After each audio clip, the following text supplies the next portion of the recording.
Dr. Padmaja. Actually, I was born here in Hyderabad only. కాకపోతే నాకు మేము starting schooling అనేది కరీంనగర్లో స్టార్ట్ అయింది.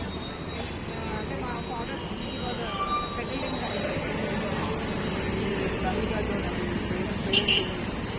మై ఫ్యామిలీ బ్యాక్గ్రౌండ్ అంటే నాకు ఫాదర్ లేరు. వెన్ ఐ వాస్ 20+ మా father he passed away. And నేను పెద్ద ఫ్యామిలీ నుంచి వచ్చాను. Big family, 3 sisters 2 brothers. So we face so many problems సొసైటీలో. నేను జాబ్ చేస్తూ PhD చేశాను. Part time full time job చేస్తూ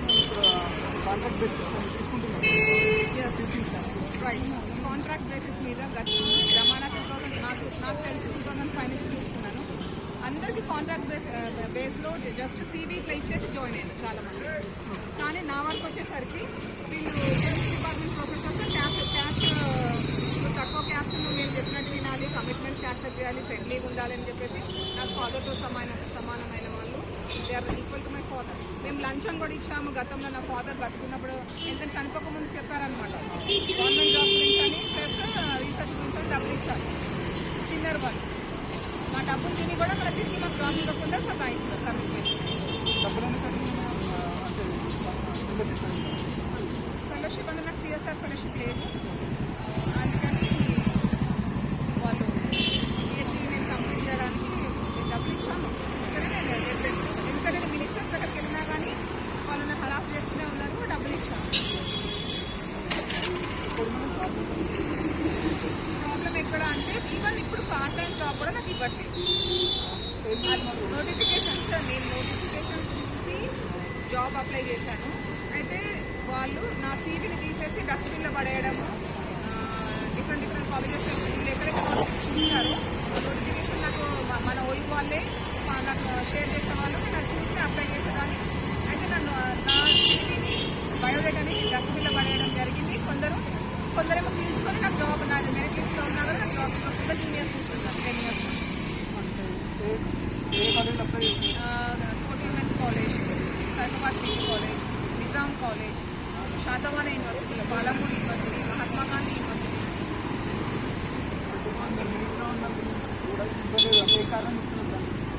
వాళ్ళు ఏమని కవర్ చేసుకుంటున్నారంటే వాళ్ళ తప్పుని, వాళ్ళ అంటే క్యాస్ట్ డిస్క్రిమినేషన్ అయితే వాళ్ళు వెళ్ళాల్సి వస్తుందని చెప్పేసి మేము అట్లా చేయలేదు, మేము మెరిట్ బేస్ మీదనే ఇస్తున్నాము అనుకుంటా అబద్ధాలు చెప్పేస్తారు.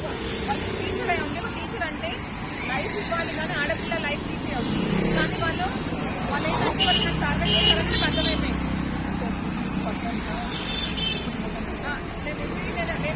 నేను చిన్నప్పటి నుంచి I study in education, I study in convent school. So అంతా సర్సే ఉండే. వాళ్ళందరి మీద నేను ఎలిగేషన్ రేజ్ చేయండి, వీళ్ళ మీద చేస్తుంటే అర్థం చేసుకోండి. ఇక్కడ నిజంగానే నన్ను హరాస్ చేశారు. నాకు మంచి స్కూల్లో degree college, junior college, degree college harass sexual harassment చేశారు. ప్లస్ నేను జాబ్ చేయొద్దని చెప్పేసి నోకర్ చేసుకోవడానికి జైలుకి పంపించారు. ప్లస్ నేను గవర్నమెంట్ జాబ్ రావద్దని కన్విక్షన్ వేయించారు. ప్రైవేట్ జాబ్ కూడా చేయొద్దని చెప్పేసి జాబ్స్ చేశారు. జాబ్స్ బయట ప్రైవేట్ కాలేజ్లో కూడా నేను జాబ్ లేకుండా చేశారు. ఏమో నాకు తెలియదు. వీళ్ళు మనం వెళ్తాం కదా ఇంటర్వ్యూకి వెళ్తే నాకు ఇవ్వకుండా వేరే వాళ్ళకి వాళ్ళు ఏం నడుస్తున్నారో నా గురించి ఏం చెడుగా చెప్తున్నారో. ఆడపిల్లని కదా వాళ్ళ ఎదురుగా 20+ అప్పటి నుంచి వాళ్ళు నన్ను చూసుకుంటూ వచ్చారు. బతకనియకుండా నోటి దగ్గర అన్నం తీసేసి నా లైఫ్తో ఆడుకుంటున్నారు. మరి ఇప్పుడు అందుకని ఇక నాకు వెక్స్ అయిపోయి నేను స్టార్ట్ చేశాను. నాకు ఇంజస్టిస్ చేస్తున్నారు కాబట్టి ఐ వాంట్ జస్టిస్. అందుకని నేను ప్రొటెస్ట్.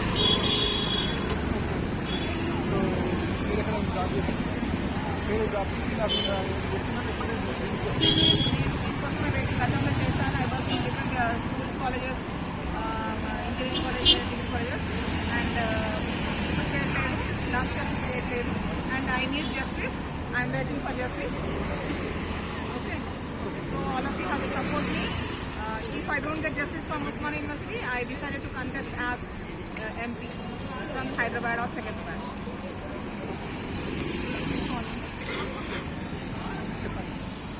అయిపోయిందా? ఇంకా అయిపోయిందా? అయిపోగొట్టు తొందరగా. మనతో మాట్లాడుతుంది డాక్టర్ పద్మజ గారు. కాలేజ్ ఆఫ్ సైన్స్ నుంచి పిహెచ్డీ చేశారు. ప్రొఫెసర్స్ వాళ్ళ రీసెర్చ్ గైడ్ పర్సనల్ గర్జీతో జాబ్స్కి అప్లై చేస్తుంటే బీసీ కూడా వీళ్ళకి వ్యతిరేకంగా వ్యవహరిస్తున్నారు. ఎలిజిబిలిటీ ఉన్నా కూడా ఆమె ఎదుర్కొన్న ఇబ్బందుల గురించి చెప్పినందుకు లైక్ సెక్షువల్ హరాస్మెంట్ వాళ్ళు ప్రధానంగా చేస్తున్నటువంటి ఆరోపణ. అది దృష్టిలో పెట్టుకొని ఏ ప్రైవేట్ కాలేజీలో కూడా అప్లై చేసినప్పుడు జాబ్కి మెరిట్ లిస్ట్లో ఉన్నా కూడా ఇవ్వడం లేదు. అండ్ దీనిపైన ఉస్మానియా యూనివర్సిటీ మేనేజ్మెంట్ కూడా స్పందించడం లేదు. కాబట్టి దీనిపైన వైస్ ఛాన్సలర్ స్పందించాలి, విచారణ కమిటీ వేసి విచారణ చెప్పి నిజాలు తేల్చాలి, మేడం గారికి న్యాయం చేయాలి. వాళ్ళు ఆల్రెడీ నిజాలని అసాసినేట్ చేశారు. మనకు కావాల్సిన నిజాలు కాదు. ఎందుకంటే నిజాలన్నీ వాళ్ళు ఏమేమి నా మీద ఎలిగేషన్ చెడుగా చేశారు అదంతా గవర్నమెంట్ రికార్డులో ఉంది. వాళ్ళు నాకు ఏ విధంగా నష్టం చేసింది మొత్తం గవర్నమెంట్ రికార్డులో ఉంది.